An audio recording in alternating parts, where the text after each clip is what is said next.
Shalom, selamat pagi semuanya. Bersyukur, berterima kasih pada Tuhan pagi hari ini buat kemurahan dan kebajikannya yang terus Tuhan nyatakan di sepanjang hari-hari hidup kita. Bersyukur buat pemeliharaan penyertaan Tuhan yang terus Tuhan nyatakan sampai hari ini dalam hidup kita.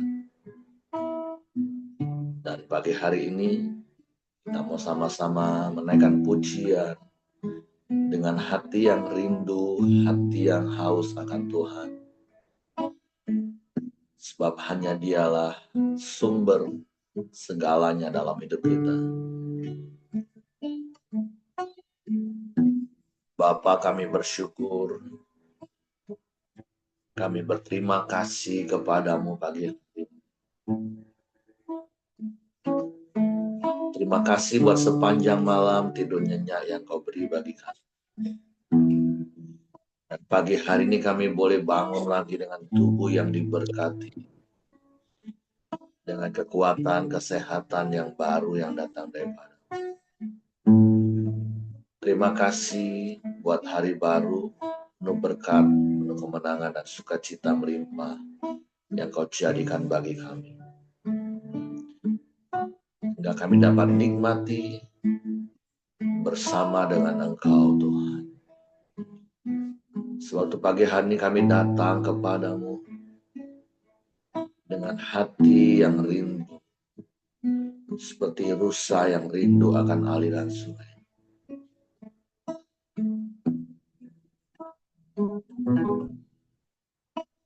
Seperti rusa rindu sungaimu, jiwaku rindu Engkau.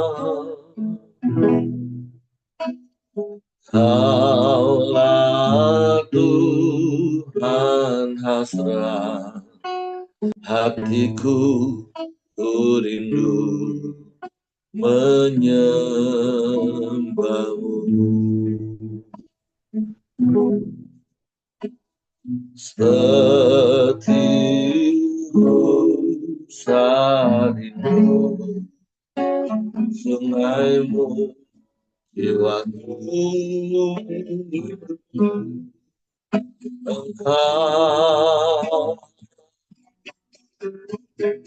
Kaulah Tuhan hasrat hatiku, ku rindu menyembahmu.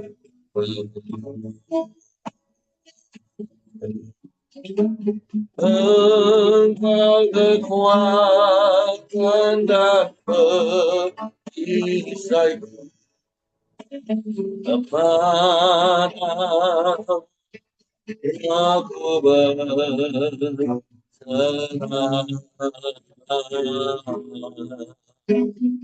Kaulah Tuhan hasrat hatiku, ku rindu menyembahmu.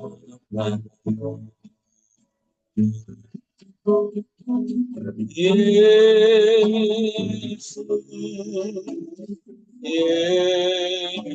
Yesus, kau berarti bagiku. Oh Yesus,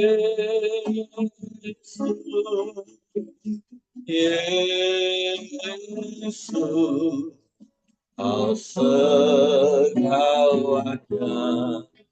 bagiku.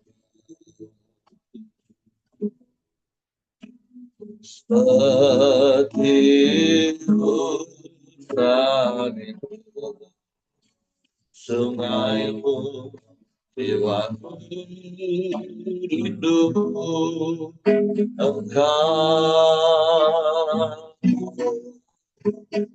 Kaulah Tuhan hasrat hatiku, ku rindu menyembahmu.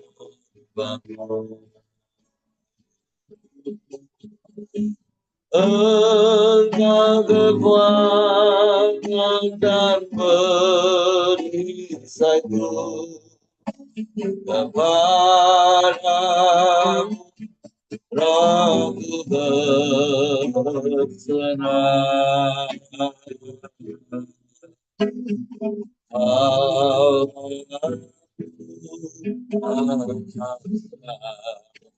Hatiku berindu menyembahmu. Yesus, Yesus, Kau berarti bagiku.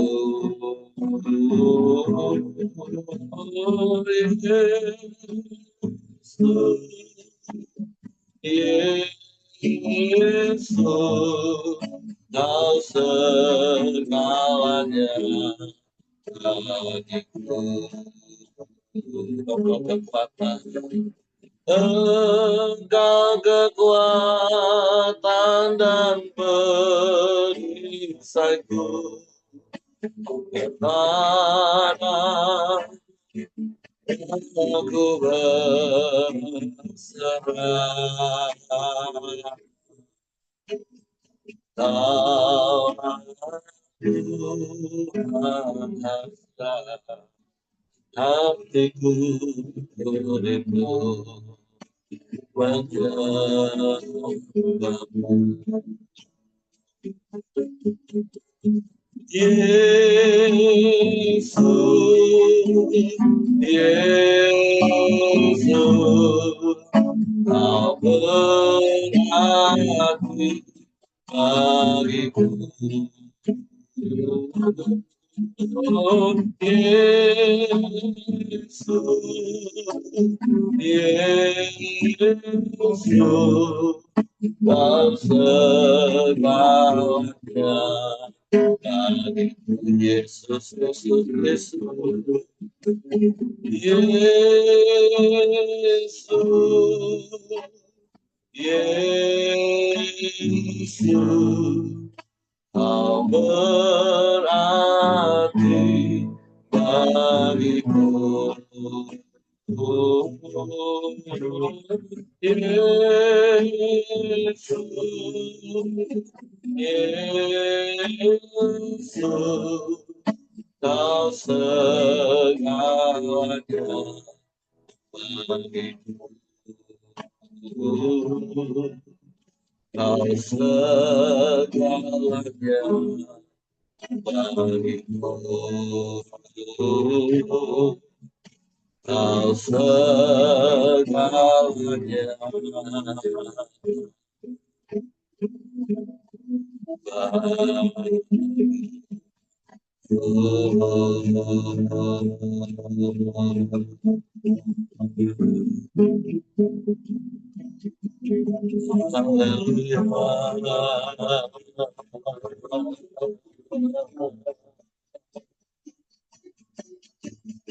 Yesus, Kau segalanya bagi kami.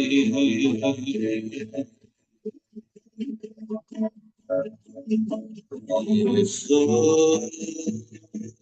Tuhan,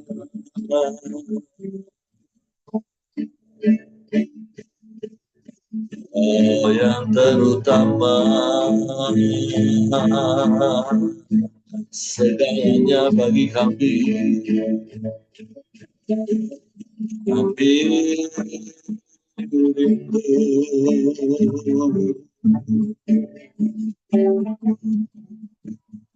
kepadamu.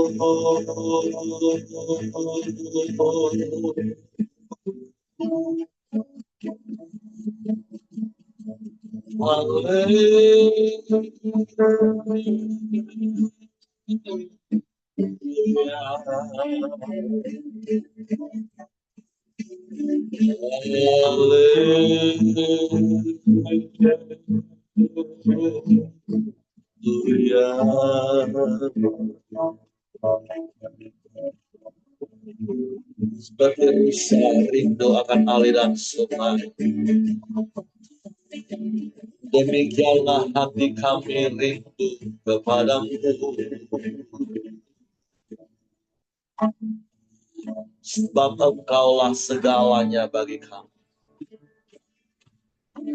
Engkau lebih dari cukup bagi kami. Kau yang terutama dalam hidup kami.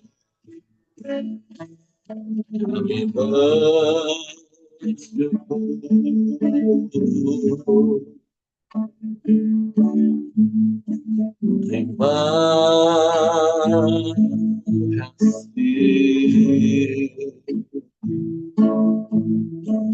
Terima kasih. Terima kasih. Terpujilah namamu.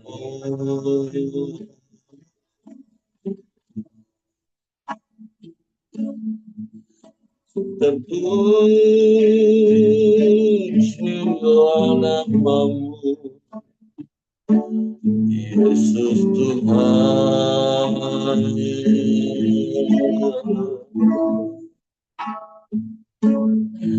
Sebab Engkau ajaib, sebab Engkau dahsyat, sebab Engkau hebat.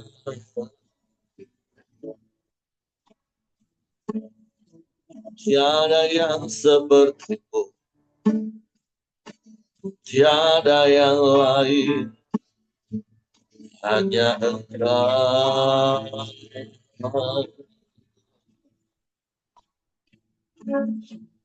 Kami sembah, kami sembah, kami puji Engkau, kami muliakan nama Yesus Tuhan, Yesus Tuhan. Haleluya.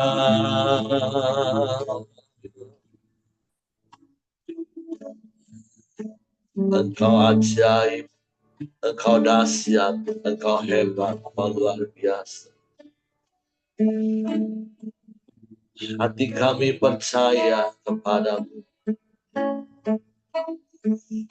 sebab Engkau setia. Engkau tidak pernah ingkar janji Tuhan. Janjimu ya dan amin baik. Semua yang baik yang kau janjikan, semuanya kau genapi bagi kami. Sebab itu kami mau percaya senantiasa kepadamu. Dan mempercayakan seluruh hidup kami ke dalam tangan-Mu. Terima kasih, terima kasih. Terpujilah namamu, terpujilah namamu, terpujilah namamu, Yesus Tuhan. Kami sembah, kami sembah.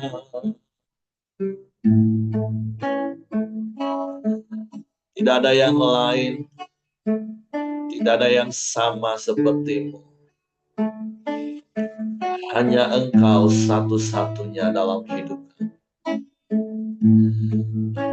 Engkau sumber kekuatan saat kami lemah. Engkau sumber jawaban yang tak pernah salah dalam setiap persoalan. Terima kasih, sebab Engkau sumber pertolongan bagi kami yang tak pernah terlambat di dalam setiap permasalahan kami.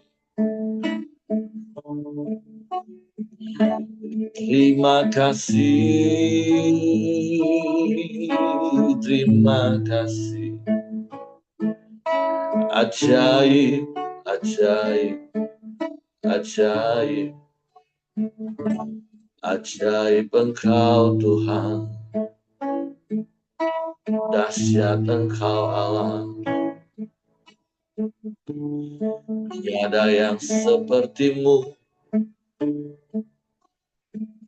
tiada yang lain, hanya Engkau. Terpujilah namamu, Yesus.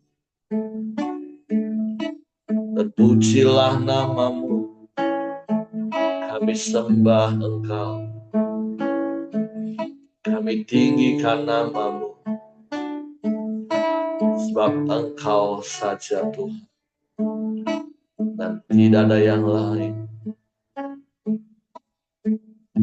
Dan Engkau Allah yang maha besar.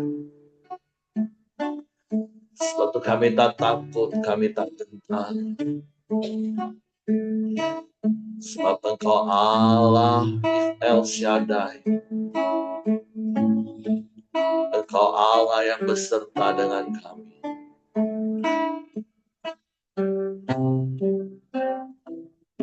Sebab itu kami tak takut, kami tak gentar.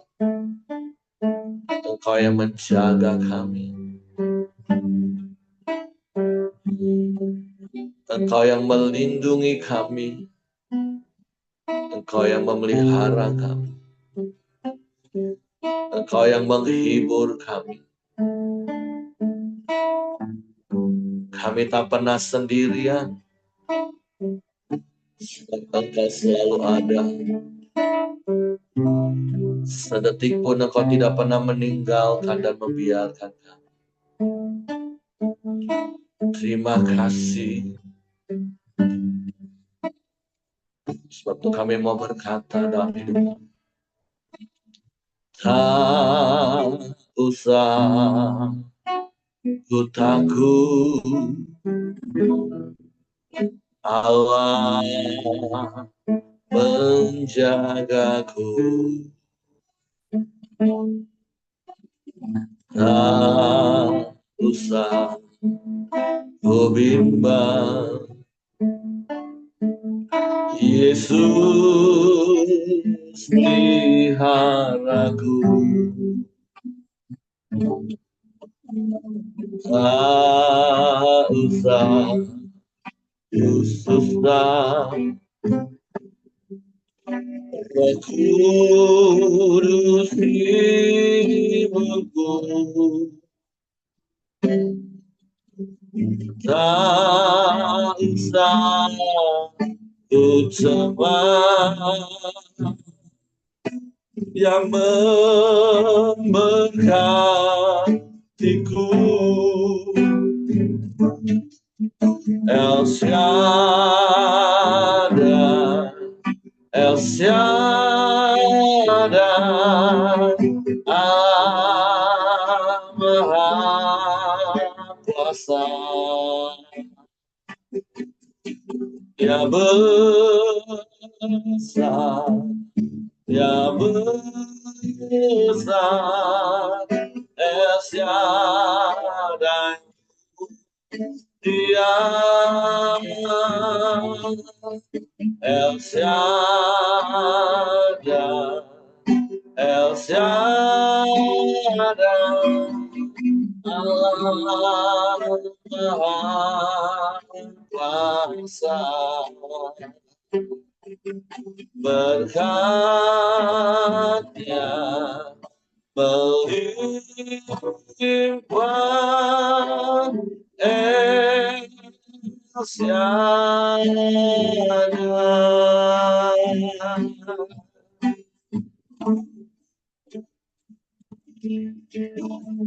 Tak usah ku takut, Allah menjagaku. Ya, tak usaha bimbang. Yesus pelihara tak usah susah. Roh Kudus hidupku, tak usah cemas, Dia memberkatiku. El Shaddai, El Shaddai, Allah Maha Kuasa,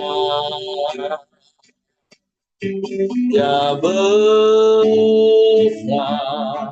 Dia besar, El Shaddai, Dia El Shaddai, El Shaddai, Allah Maha Kuasa, berkatnya melimpah. El Shaddai,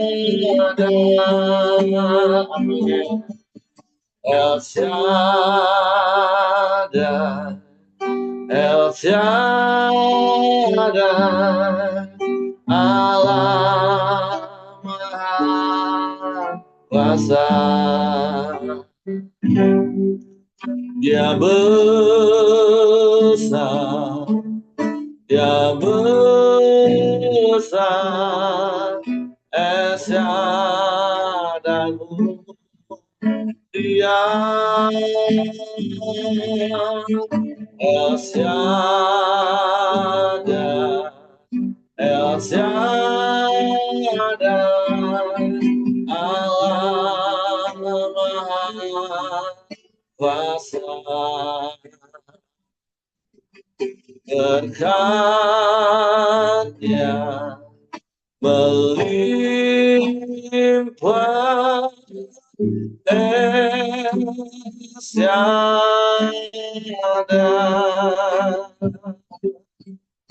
berkatnya melimpah. El Shaddai,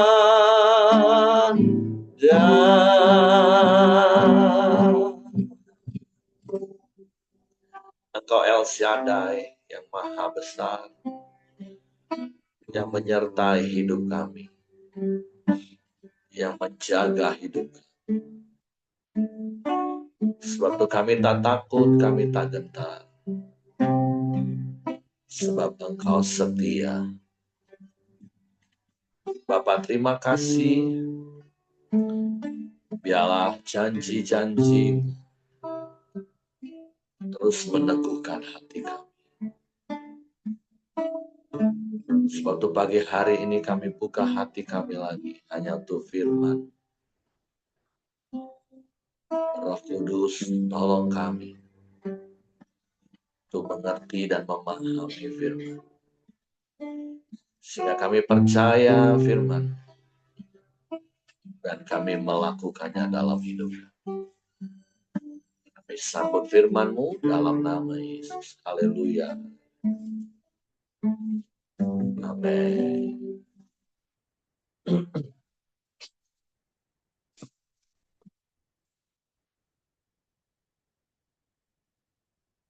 Oke, shalom, selamat pagi Bapak Ibu.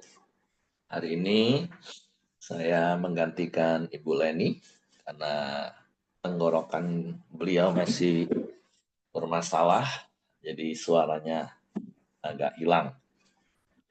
Jadi kita sampai pada Markus pasal yang ke-13. Ini pasal ini bicara lagi tentang akhir zaman yang di Injil Matius kita juga sudah pernah baca, mulai dari pasal 24 Matius waktu itu. Dan tentu sekali lagi, seperti apa yang pernah saya katakan di awal ketika kita memasuki kita perjanjian baru, bahwa Matius, Markus, Lukas itu disebut Injil sinopsis, karena di dalam 3 Injil ini ada begitu banyak kisah-kisah yang sama yang dicatat, dan sekali lagi prinsipnya itu saling melengkapi kisah satu dengan yang lain, karena memang ditulis oleh orang yang berbeda, tapi tentu dipimpin oleh roh yang sama. Dan Allah tentunya memakai juga dari sudut pandang manusia yang mengalami peristiwa-peristiwa di mana mereka ada di dalamnya, mereka mendengar dari orang-orang yang mengalami, sehingga mereka mencatat. Seperti Injil Lukas itu seorang tabib, walaupun tidak termasuk di dalam 12 murid, juga Markus, tapi mereka adalah orang-orang yang Tuhan pakai ketika mereka mendapatkan kisah-kisah ini. Mungkin mereka juga ada di situasi itu atau mendapatkan kisah dari narasumber orang-orang yang langsung mengalami. Karena Injil ini ditulis rata-rata sekitar 30-40 tahun setelah kenaikan Yesus. Tapi dalam tuntunan Roh Kudus kita bisa melihat peristiwa-peristiwa yang sama, walaupun sekali lagi mungkin ada sedikit perbedaan, itu bukan menjadi hal yang dijadikan pertentangan seperti orang-orang di luar sana, tapi dari sisi dan sudut pandang kita itu justru saling melengkapi. Contoh, kalau Bapak Ibu pernah baca kisah tentang waktu Yesus tidur di buritan dan murid-murid panik, itu kan bukan serta-merta tiba-tiba sekonyong-konyong. Ada beberapa tahapan yang Injil Matius, Markus, Lukas menulisnya secara berbeda, dalam tanda kutip ya, tapi saling melengkapi. Ada yang menceritakan air mulai masuk, ada yang menceritakan air mulai memenuhi perahu mereka, yang satu lagi hampir tenggelam. Dan itu kan satu hal yang sangat logika. Memang ketika mulai air menyembur masuk, mereka mungkin berusaha mengeluarkan, tapi semburan semakin banyak, air mulai penuh, dan karena air penuh lama-lama bisa tenggelam. Nah, contoh-contoh seperti itu Bapak Ibu. Jadi saling melengkapi. Jadi kalaupun menemukan kok di Matius gini, di Markus gini, di Lukas gini, sekali lagi itu bukan untuk dijadikan perdebatan, perbedaan, tapi itu saling melengkapi di peristiwa yang sama. Nah, itu prinsip dan sudut pandang kita. Karena sekali lagi Tuhan memakai manusia untuk menulis firman Tuhan ini dalam tuntunannya dari sudut pandang manusia, karena memang Alkitab ini ditujukan untuk jadi buku panduannya manusia, bukan Allah. Karena Allah itulah firman sendiri harusnya jadi standar manusia dan disesuaikan dengan manusia. Sehingga ada firman Tuhan katakan perintahnya itu nggak berat, karena memang ditujukan supaya manusia bisa melakukannya. Jadi Tuhan memberikan firman bukan untuk menguji atau mencobai manusia, bukan. Seperti kita orang tua memberikan aturan-aturan kepada anak, kan bukan untuk sekedar sengaja untuk menjebak supaya anak kita tidak mampu melakukannya supaya kita dihukum. Nggak mungkin seperti itu Bapak Ibu. Jadi makanya sekali lagi firman Tuhan itu perintahnya nggak berat, kata firman Tuhan. Karena emangnya Tuhan keisengan mau buat sebuah perintah peraturan manusia nggak bisa lakukan. Jadi itu sudut pandang yang harus kita pahami tentang firman Tuhan Bapak Ibu. Jadi Apa yang Tuhan tuliskan itu berguna bagi kita. Tuhan mensejajarkan standar hidupnya, firman yang adalah dia itu dengan manusia supaya manusia bisa lakukan. Oleh sebab itu mari kita taat lakukan firman Tuhan. Karena kita pasti bisa, apalagi ada Roh Kudus yang Tuhan berikan bagi kita untuk memampukan kita. Kita pasti bisa Bapak Ibu. Oke, saya akan bacakan dari Markus pasal 13. Khotbah tentang akhir zaman, bait Allah akan diruntuhkan. Ketika Yesus keluar dari bait Allah, seorang muridnya berkata kepadanya, "Guru, lihatlah betapa kokohnya batu-batu itu dan betapa megahnya gedung-gedung itu."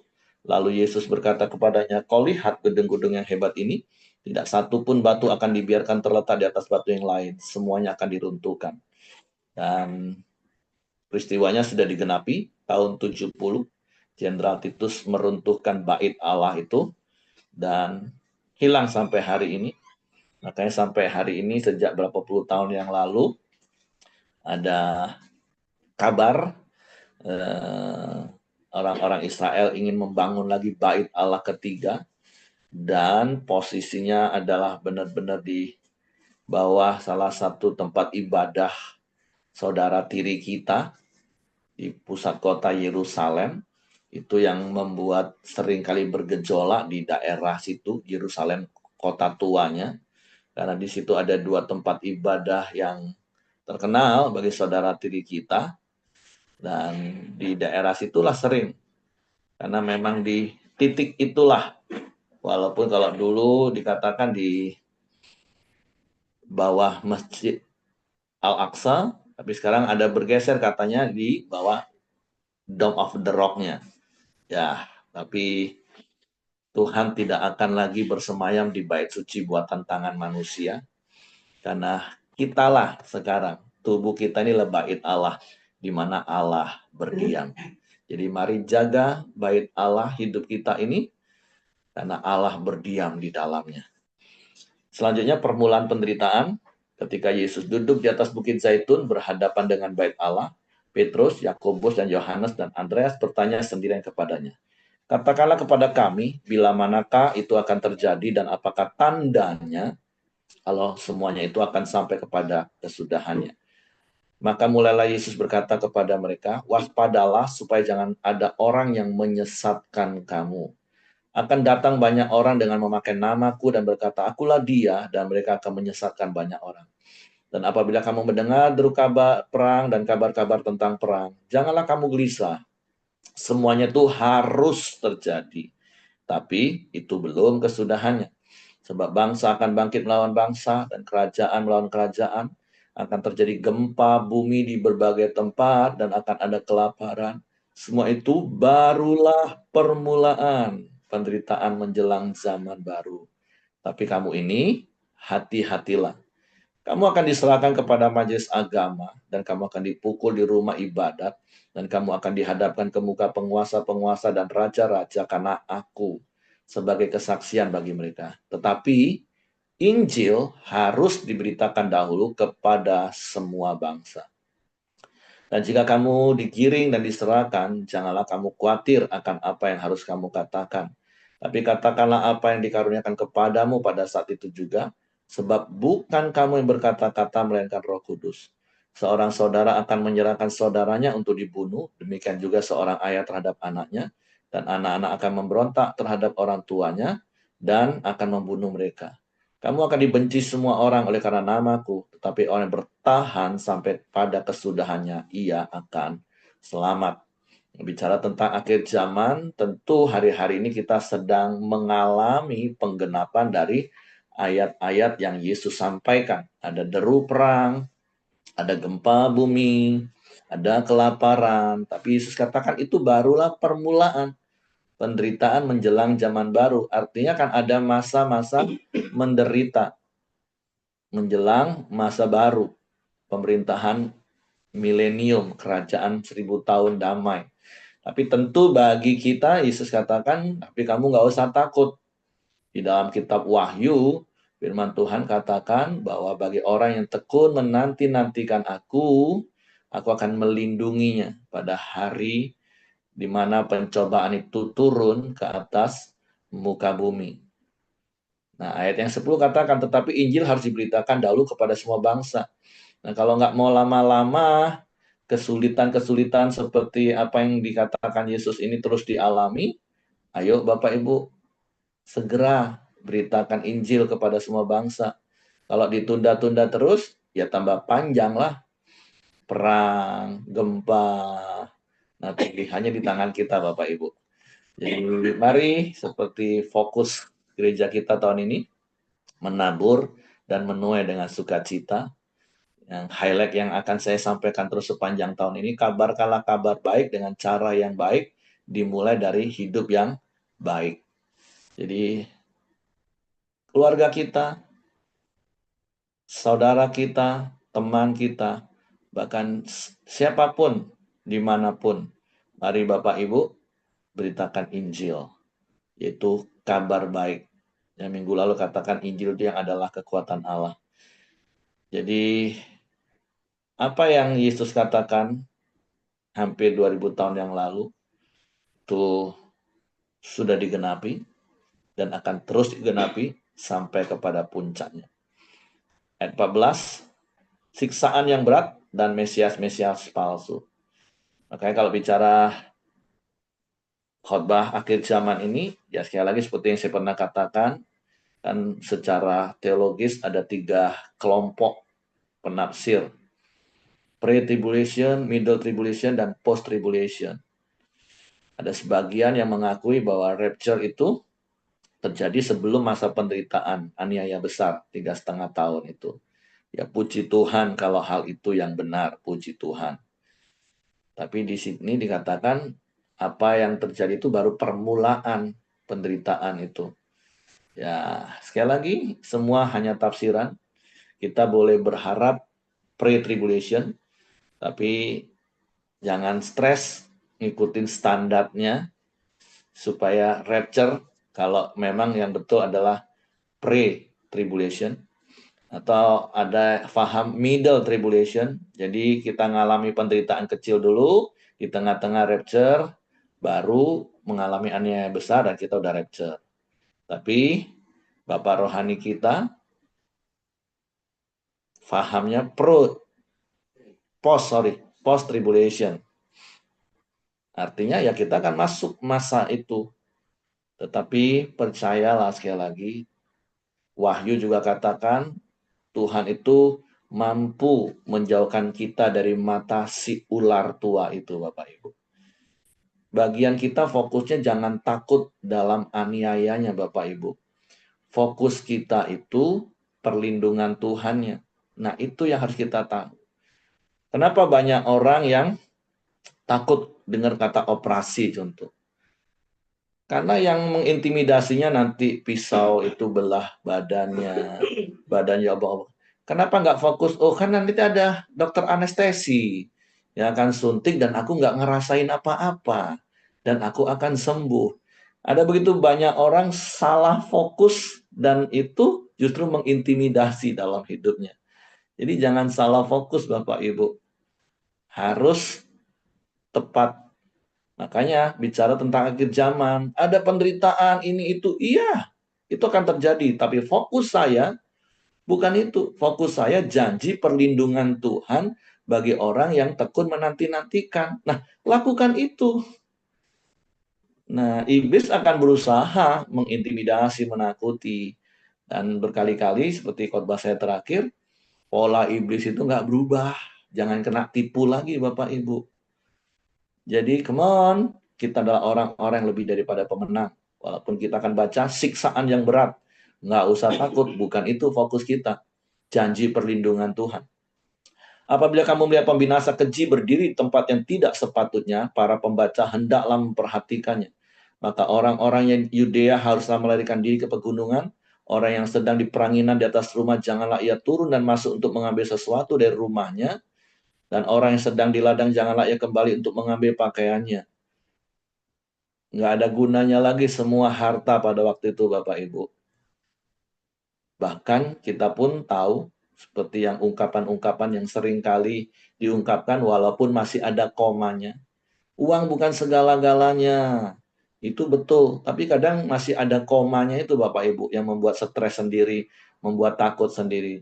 Tapi segala-galanya perlu uang. Nah, itulah manusia. Mau menghibur diri sendiri, tapi nakut-nakutin diri sendiri. Makanya fokusnya pada firman Tuhan Bapak Ibu. Kerja, kerja. Berkat itu milik Tuhan. Beberapa hari yang lalu kita sudah belajar sikap hati kita terhadap uang harusnya seperti apa. Semua itu hanya titipan ilahi. Semua punya Tuhan yang dipercayakan kepada kita untuk kita kelola dengan bijak, kita nikmati dengan sukacita, dan kita salurkan dengan sukarela. Itu sikap hati yang harus kita jaga. Makanya nggak usah panik, nggak usah takut, apalagi sampai hartanya, aduh nanti gimana hartaku, aduh gimana. Nggak usah lari mau selamatkan harta kalau hari itu tiba Bapak Ibu. Nyanyi saja, aku berserah, aku berserah pada Yesus Juru Selamat, aku berserah. Amin. Saya lanjut. Celakalah ibu-ibu yang sedang hamil atau yang menyusukan bayi pada masa itu.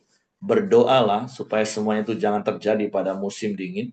Sebab pada masa itu akan terjadi siksaan seperti yang belum pernah terjadi sejak awal dunia yang diciptakan Allah sampai sekarang dan yang tidak akan terjadi lagi. Dan sekiranya Tuhan tidak mempersingkat waktunya, maka dari segala yang hidup tidak akan ada yang selamat, akan tetapi oleh karena orang-orang pilihan yang telah dipilihnya, Tuhan mempersingkat waktunya. Oleh karena kita Bapak Ibu, orang-orang pilihan Tuhan, Tuhan persingkat waktunya. Tapi bagian kita yang seperti saya katakan tadi ayat 10, kita juga harus mempercepatnya dengan memberitakan Injil. Jangan kita yang memperpanjang, jangan kita yang memperlambat Bapak Ibu. Tuhan mau mempersingkat karena orang pilihannya, tapi orang pilihannya nggak mau tahu. Nah itu yang jadi masalah Bapak Ibu. Jadi bahkan dalam hal waktu dipersingkat, ya kita tahu ini tahu-tahu udah Oktober, sudah mau minggu terakhir lagi. Kita tahu November, sebentar Desember. Padahal dari dulu detiknya tetap sama waktunya. Menitnya tetap sama. Tapi kita bisa rasa betapa cepat hari-hari ini. Tapi ini bukan hanya bicara waktu rasa lebih cepat. Tapi kalau orang-orang pilihnya beritakan Injil dengan lebih cepat lagi, ya Tuhan lebih persingkat lagi. Kalau prosesnya harusnya 1 bulan contoh. Tapi kalau kita kerjakan dengan giat, setengah bulan selesai. Udah setengah bulan selesai. Seperti itu maksudnya Bapak Ibu ya. Jadi marilah jadi orang-orang pilihan yang menjadi alasan bagi Tuhan untuk mempersingkat segala sesuatunya. Kan pilihannya mau menderita panjang atau singkat kan di tangan kita Bapak Ibu. Tapi mari jadi orang-orang pilihan yang menjadi alasan dalam tanda kutip bagi Tuhan untuk mempersingkat semua penderitaan itu. Pada waktu itu jika orang berkata kepada kamu, lihat Mesias ada di sini, atau lihat Mesias ada di sana, jangan kamu percaya. Sebab Mesias-Mesias palsu dan nabi-nabi palsu akan muncul dan mereka akan mengadakan tanda-tanda dan mujizat-mujizat dengan maksud sekiranya mungkin menyesatkan orang-orang pilihan. Hati-hatilah kamu. Aku sudah terlebih dahulu mengatakan semuanya ini kepada kamu. Jadi mari fokusnya kepada nasihat Tuhan, bukan pada keadaan sekeliling. Kan jelas hati-hatilah, aku sudah ngomong nih kata Tuhan. Kalau sampai ketipu lagi mah kelewatan Bapak Ibu. Tuhan udah ngomong, makanya belajar untuk fokus, dengerin, perhatikan apa yang Tuhan ngomong. Bukan yang dunia ngomong, bukan yang iblis ngomong. Ada begitu banyak orang lebih fokus dengerin apa kata dunia, apa kata iblis. Nggak fokus dengerin apa kata Tuhan. Tapi hari ini Tuhan mau ingatkan, mari lebih fokus dengerin suara Tuhan Bapak Ibu. Baca firman, renungkan firman. Ada lagu lama katakan, zaman sekarang berjagalah. Lihat dunia bergelora. Kedengaran sini sana, banyak kabar menggemparkan, berlindunglah dalam sabda Allah. Mari berlindung pada firman Tuhan, sabda Allah itu. Jangan lebih sibuk dengerin berita-berita yang menggemparkan, yang membuat kita takut, khawatir. Come on, Bapak Ibu, dengerin firman Tuhan, dengerin suara Tuhan. Bukan suara kegaduhan dunia.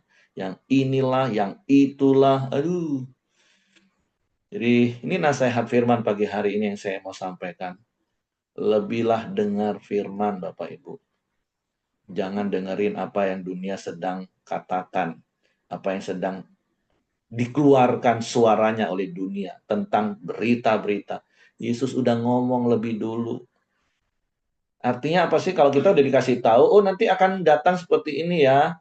Ya kita udah siap harusnya. Oh, kira-kira 1 jam lagi banjir lah. Kita kan udah persiapan Bapak Ibu. Bukan tiba-tiba. Oh, nanti akan ada perang, kelaparan, gempa bumi, bla bla. Ya kita udah siap-siap Bapak Ibu karena sudah dikasih tahu lebih dahulu. Oke, selanjutnya Bapak Ibu ya. Nanti Bapak Ibu boleh baca, renungkan lagi. Tapi poin pentingnya adalah, yuk lebih dengerin firman. Jangan dengerin apa yang dunia sedang sampaikan hari-hari ini. Kedatangan anak manusia, perumpamaan tentang pohon ara. Tetapi masa itu sesudah siksaan itu, matahari akan menjadi gelap dan bulan tidak bercahaya, dan bintang-bintang akan berjatuhan dari langit, dan kuasa-kuasa langit akan goncang. Pada waktu itu orang akan melihat anak manusia datang dalam awan-awan dengan segala kekuasaan dan kemuliaannya. Pada waktu itu pun ia akan menyuruh keluar malaikat-malaikatnya dan mengumpulkan orang-orang pilihannya dari keempat penjuru bumi, dari ujung bumi sampai ke ujung langit. Tarilah pelajaran dari perumpamaan tentang pohon ara. Apabila ranting-rantingnya melembut dan mulai bertunas, kamu tahu bahwa musim panas sudah dekat. Demikian juga jika kamu lihat hal-hal itu terjadi, ketahuilah bahwa waktunya sudah dekat, sudah di ambang pintu. Aku berkata kepadamu, sesungguhnya angkatan ini tidak akan berlalu sebelum semuanya itu terjadi. Langit dan bumi akan berlalu, tetapi perkataanku tidak akan berlalu. Tapi tentang hari atau saat itu, tidak seorang pun yang tahu, malaikat-malaikat di surga tidak, dan anak pun tidak, hanya Bapa saja. Jadi perumpamaan pohon ara, ya ada penafsiran terbaru. Sebenarnya bukan terbaru sih, sudah puluhan tahun yang lalu saya dengar. Ini bicara tentang tahun 48, di mana Israel kembali bertunas, muncul kembali setelah ratusan tahun hilang. Mereka dikumpulkan lagi dan menjadi sebuah negara yang eksis sampai hari ini. Dan kalau bicara angkatan ini nggak berlalu, ya satu usia manusia yang terakhir yang firman Tuhan katakan, kan kalau di Kejadian sampai 900 tahun. Tapi setelah air bah hanya tinggal 120 tahun. Dan di zaman Musa itu 70 sampai 80 tahun. Nah, jadi kalau satu angkatan 80 tahun, ya tahun 48, ya tambah aja 80 tahun Bapak Ibu, tahun 28 ini. Nah, tapi sekali lagi, ayatnya katakan hanya Tuhan, hanya Bapa yang tahu. Bagian kita adalah berjaga-jaga, menanti dengan sukacita, fokus kepada suara Tuhan, dan kita akan menikmati penggenapan janji Tuhan dalam hidup kita. Makanya berikutnya katakan nasihat supaya berjaga-jaga. Hati-hatilah dan berjaga-jagalah sebab kamu tidak tahu bila manakah waktunya tiba. Dan hanya sama seperti seorang bepergian yang meninggalkan rumahnya dan menyerahkan tanggung jawab kepada hamba-hambanya masing-masing dengan tugasnya dan memerintahkan penunggu pintu supaya berjaga-jaga. Karena itu berjaga-jagalah sebab kamu tidak tahu bila manakah Tuhan rumah itu pulang, menjelang malam atau tengah malam atau larut malam atau pagi-pagi buta. Menjelang malam, tengah malam, larut malam, atau pagi-pagi buta. Itu jam 12, jam 1, jam 2, jam 3, atau jam 4.